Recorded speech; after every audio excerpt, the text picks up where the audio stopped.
ભારત જેવા 1.4 અબજથી વધુ વસ્તી ધરાવતા દેશની ગણતરી કરવી આ કોઈ નાનું કામ નથી. આજના આ વિશ્લેષણ સત્રમાં આપણે એક એવા પાયાના પગલા પર ફોકસ કરીશું જેના પર આખી વસ્તી ગણતરી ટકેલી છે. અને એ છે હાથથી દોરવામાં આવતો હાઉસ લિસ્ટિંગ બ્લોક એટલે કે HLB લેઆઉટ નકશો. તો ચાલો સમજીએ કે આ નકશો કેવી રીતે તૈયાર થાય છે અને તેની પાછળનું અસલી વિજ્ઞાન શું છે. આજે આપણે પાયાના નિયમોથી શરૂઆત કરીને છેલ્લે એકદમ સચોટ અને પરફેક્ટ નકશો કેવી રીતે તૈયાર કરવો ત્યાં સુધીની સફર ફટાફટ જોઈ લઈશું. તો સૌથી પહેલાં એ સમજીએ કે બધું ડિજિટલ હોવા છતાં હાથેથી આ નકશો દોરવાની આટલી બધી જરૂરિયાત કેમ છે.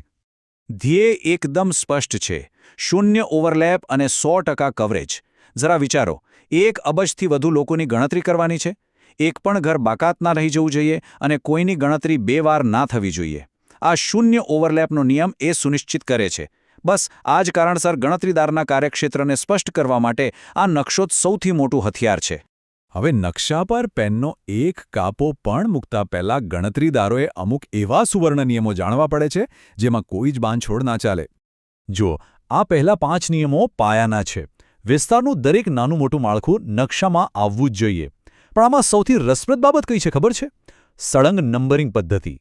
આ કોઈ રેન્ડમ નંબર્સ નથી, આ આખી સિસ્ટમનું DNA છે. અને ડેટાને સુરક્ષિત રાખવા માટે આ નકશો 2 કોપીમાં બનાવવો ફરજિયાત છે. હવે જમીન પરની વાસ્તવિકતા તો હંમેશા કાગળ કરતાં થોડી જટિલ જ હોય છે. ક્યારેક હદને લઈને મૂંઝવણ થાય કે આ ઘર આપણા વોર્ડમાં છે કે પડોશીના.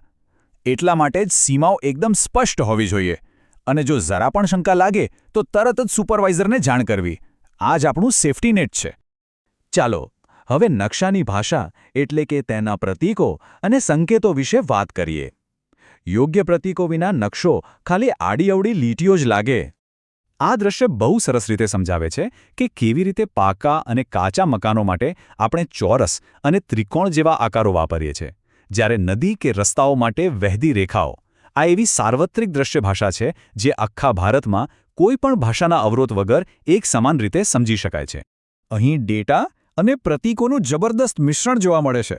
પાકા મકાનના ચોરસ કે કાચા મકાનના ત્રિકોણની અંદર મકાન નંબર લખાય છે.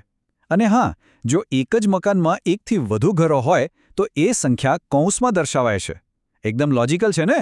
આ પદ્ધતિથી કોઈ ભૂલ થવાનો ચાન્સ જ રહેતો નથી. હવે વાત કરીએ નકશો દોરતા પહેલાંની પૂર્વ તૈયારીઓ વિશે, જે પાછળથી થતી મોટી ભૂલોને અટકાવે છે. વસ્તી ગણતરી 2027 એ ફિઝિકલ મહેનત અને ડિજિટલ ટેકનોલોજીનો અદ્ભુત સંગમ છે. નકશો બનાવતા પહેલા printed CMMS નકશાને HLO mobile app સાથે સરખાવીને બધા જ લોકેશન કોડ્સ વેરીફાઈ કરવામાં આવે છે. સુપરવાઇઝર સાથે વિસ્તાર ફરી લીધો, હદ નક્કી કરી લીધી, બસ હવે તમારી સામે આવે છે આ કોરો નકશો. કલ્પના કરો, આ એક ખાલી કેનવાસ છે જે બહુ જ જલ્દી આખા વિસ્તારની વાસ્તવિકતા પોતાનામાં સમાવી લેશે. તો શું હવે ગ્રાઉન્ડવર્ક પૂરું? હા, નિયમો મગજમાં સેટ છે, કોરો નકશો હાથમાં છે. હવે નિષ્ક્રિય તૈયારીમાંથી બહાર આવીને મેદાન પર ઉતરવાનો સમય આવી ગયો છે. તો ચાલો હવે નકશો તૈયાર કરવાના એક પછી એક સ્ટેપ્સ ફટાફટ સમજી લઈએ. આ ખાલી નિયમોનું લિસ્ટ નથી, પણ એક આખી સફર છે.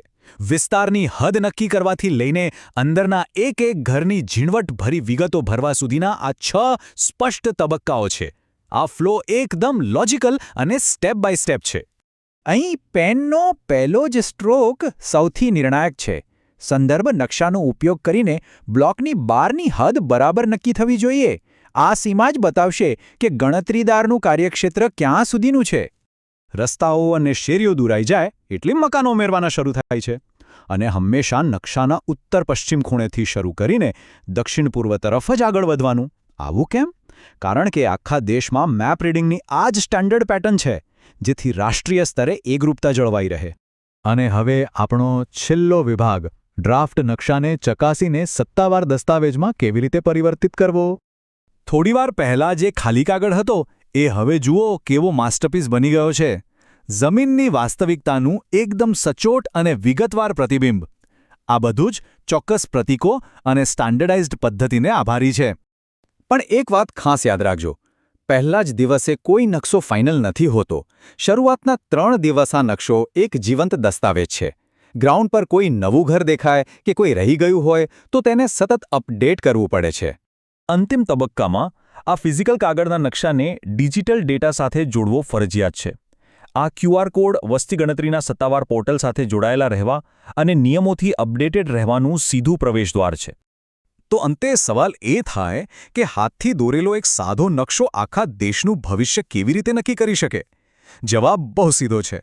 આ પાયાની અને બ્લોક લેવલની સચોટતા જ રાષ્ટ્રના વિકાસનો અસલી પાયો છે.